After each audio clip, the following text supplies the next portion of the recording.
नवरात्र के 9 दिन माँ दुर्गा को लगाएं 9 अलग अलग भोग। शारदीय नवरात्र माँ दुर्गा की पूजा के लिए बहुत महत्व रखता है। इन 9 दिनों में माँ दुर्गा के 9 अलग अलग स्वरूपों की पूजा की जाती है और व्रत रखा जाता है।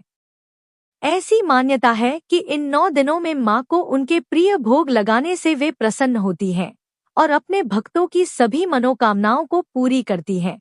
तो आइए देवी के दिव्य भोग के बारे में जानते हैं, जो इस प्रकार हैं। शारदीय नवरात्र के 9 दिन और 9 अलग अलग भोग। पहला दिन, माँ शैलपुत्री।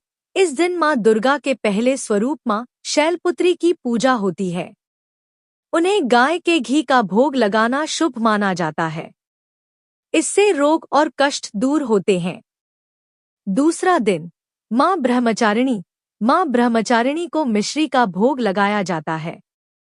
इससे परिवार में सुख समृद्धि आती है। तीसरा दिन, माँ चंद्रघंटा। इस दिन माँ चंद्रघंटा को खीर का भोग लगाने से मानसिक शांति मिलती है और सभी दुख दूर होते हैं। चौथा दिन, माँ कूष्मांडा।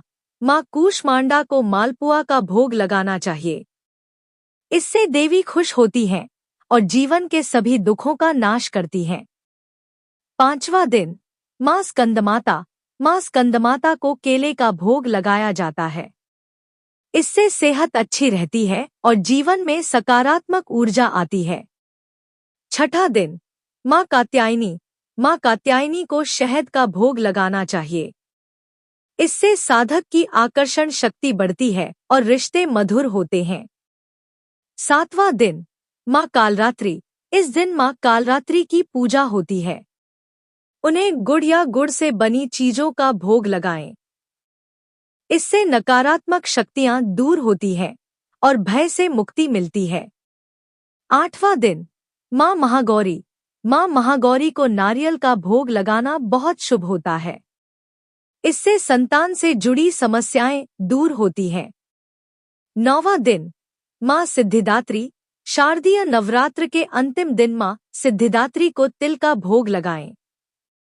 इससे अचानक आने वाली विपत्तियों से सुरक्षा मिलती है। अस्वीकरण। इस लेख में बताए गए उपाय लाभ, सलाह और कथन केवल सामान्य सूचना के लिए हैं।